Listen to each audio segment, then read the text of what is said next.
Friends, ഞാൻ Ajmol John. Welcome to Ajmol's world. ഇന്ന് ഞാൻ ചെയ്യാൻ പോകുന്ന വീഡിയോ യെല്ലോ കളറുള്ള സൺസിവേറിയ തൈകൾ എങ്ങനെ ഉണ്ടാക്കിയെടുക്കാം എന്നുള്ളതാണ്. നേരത്തെ ഞാൻ നവംബറിൽ ചെയ്ത ഒരു വീഡിയോയിൽ ഞാൻ പറഞ്ഞിരുന്നു എങ്ങനെയാണ് സൺസിവേറിയ തൈകൾ ഉണ്ടാക്കിയെടുക്കുന്നത് എന്ന്. പക്ഷെ അതിനകത്ത് ഞാൻ പറഞ്ഞിരുന്നില്ല യെല്ലോ ബോർഡറുള്ള തൈകൾ എങ്ങനെ ഉണ്ടാക്കാമെന്നുള്ളത്. ഇന്നത്തെ എൻ്റെ വീഡിയോ അല്പം ഡാർക്ക് ആയിരിക്കും, കാരണം ഞാൻ ഈ വീഡിയോ ചെയ്യുന്നത് രാത്രി 10 മണിക്ക് ശേഷമാണ്. കാരണം പകൽ മുഴുവൻ എൻ്റെ 3 കുട്ടികൾക്കും ഓൺലൈൻ ക്ലാസ് ആണ്. 3 പേരും 3 കമ്പ്യൂട്ടറുമായി ഓരോ സ്ഥലങ്ങളിലിരിക്കും. അപ്പം നമ്മൾ ഈ വീഡിയോ ചെയ്യുക ഒത്തിരിയേറെ ശബ്ദം എടുത്ത് വളർത്താനോ ഒക്കെ പറഞ്ഞാൽ അതൊക്കെ അവരുടെ ക്ലാസ്സിൽ കേൾക്കും. അതുകൊണ്ട് ഞങ്ങൾ ഒരു വശത്ത് മാറിയിരിക്കുകയുള്ളൂ. ഞങ്ങൾ രണ്ടുപേരും കുട്ടികളുടെ ക്ലാസ് ഒക്കെ കഴിഞ്ഞ് അത് കഴിഞ്ഞാണ് ഞങ്ങൾ ഫ്രീ ആകുന്നത്. അപ്പോൾ എനിക്ക് വീഡിയോ ചെയ്യാൻ കിട്ടുന്ന സമയം രാത്രികാലമാണ്. അതുകൊണ്ട് ലൈറ്റിങ്ങിന്റെ പ്രശ്നമുണ്ടെങ്കിൽ എല്ലാവരും ക്ഷമിക്കുക. അപ്പോൾ നമുക്ക് വിഷയത്തിലേക്ക് കിടക്കാം. ഈ സാൻസിവേറിയ പ്ലാന്റുകളിൽ ഏറ്റവും ട്രെൻഡിങ് ആയിട്ടുള്ളതും ഒത്തിരിയേറെ ആളുകൾ മേടിക്കുവാൻ പ്രിഫർ ചെയ്യുന്നതും യെല്ലോ ബോർഡേഴ്സ് ഉള്ള സാൻസിവേറിയ പ്ലാന്റ് ആണ്. മറ്റേത് നോർമൽ സാൻസിവേറിയ പ്ലാന്റ്. ഇതാണ് ഒത്തിരിയേറെ പേർക്ക് ഇഷ്ടമാണ്. എങ്കിലും യെല്ലോ ബോർഡറുള്ള സാൻസിവേറിയ പ്ലാന്റിന് ഒരു പ്രത്യേക ഭംഗിയാണ്. അപ്പോൾ എങ്ങനെയാണ് യെല്ലോ ബോർഡറുള്ള സാൻസിവേറിയ തൈകൾ ഉണ്ടാക്കിയെടുക്കുന്നത് എന്നതിനെ കുറിച്ച് നമുക്കിന്ന് സംസാരിക്കാം.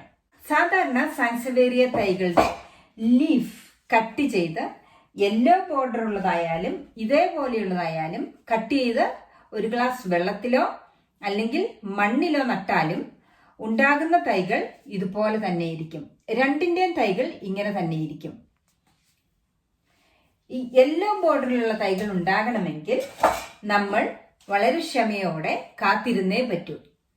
മണ്ണിൽ സാധാരണ തൈ നട്ടാൽ പോലും 7-8 മാസം എടുക്കും ഇങ്ങനെയുള്ള ഈ വലിപ്പമുള്ള ഒരു തൈ വരാൻ. പക്ഷെ നമ്മൾ ഈ ഓറഞ്ച് ബോർഡറുള്ള സൺസിവേറിയ ഉണ്ടാകണമെങ്കിൽ നമ്മൾ ഇതുപോലെ ഒരു തൈ നട്ടതാണ്. ഈ ഒരു തൈ നട്ടപ്പോൾ നമുക്ക് ഇത് കണ്ടോ, ഇതിനുള്ളിൽ 5 തൈകളുണ്ടായി. ഇതിന്റെ ചുവട്ടിൽ നിന്നും 5 തൈകളുണ്ടായി. നമ്മൾ ഈ ഇഷ്ടംപോലെ തൈകൾ ഉണ്ടാകുന്നവരെ നമ്മൾ വെയിറ്റ് ചെയ്തതിന് ശേഷം ഈ ഓരോ തൈകളും സെപ്പറേറ്റ് ചെയ്ത് 5 പോട്ടിലായി 5 തൈകൾ നമുക്ക് ഉണ്ടാക്കിയെടുക്കാൻ പറ്റുന്നതാണ്. അതുകൊണ്ട് നമ്മൾ വളരെ ക്ഷമയോടെ കാത്തിരുന്നേ പറ്റൂ യെല്ലോ ബോർഡറുള്ള സ്നേക്ക് പ്ലാന്റ് തൈകൾ ഉണ്ടാക്കണമെങ്കിൽ. അങ്ങനെ നമ്മൾ ഒത്തിരിയേറെ തൈകൾ ഉണ്ടായി കഴിയുമ്പോൾ സെപ്പറേറ്റ് ചെയ്യുക, 5 പുതിയ പോട്ടുകളിലേക്ക് മാറ്റി നടുക. ഞാൻ ഇപ്പോൾ അത് മാറ്റി നടാത്തതിന് കാരണം വിന്റർ ആയതുകൊണ്ടാണ്. സമ്മറിലാണെങ്കിൽ നമുക്ക് ചെടി നല്ലപോലെ പെട്ടെന്ന് വളരും, അല്പം കൂടെ ഫാസ്റ്റായിട്ട് വളരും. അതുകൊണ്ട് ഞാൻ സമ്മർ ആകാൻ ഏപ്രിൽ മെയ് ആകാൻ വെയിറ്റ് ചെയ്യുകയാണ്. അപ്പോൾ എനിക്കിങ്ങനെ 5 സാൻസിവേറിയ പുതിയ 5 സാൻസിവേറിയ ചെടികൾ കൂടി എനിക്ക് ഉണ്ടാക്കിയെടുക്കാൻ പറ്റും. അങ്ങനെ ഒരു വഴി മാത്രമേ ഉള്ളൂ നമുക്ക് യെല്ലോ ബോർഡറുള്ള തൈകൾ ഉണ്ടാക്കിയെടുക്കാൻ. അപ്പോൾ എല്ലാവരും ഈ ടിപ്പ് മനസ്സിൽ വയ്ക്കുക.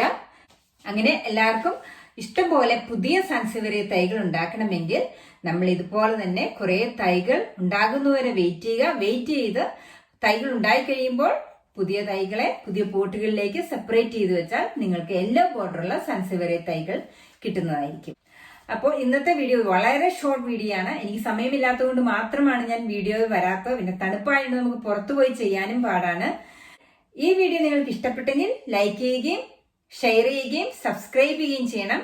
നിങ്ങളുടെ ഫ്രണ്ട്സിനൊക്കെ വീഡിയോ അയച്ചു കൊടുക്കണം.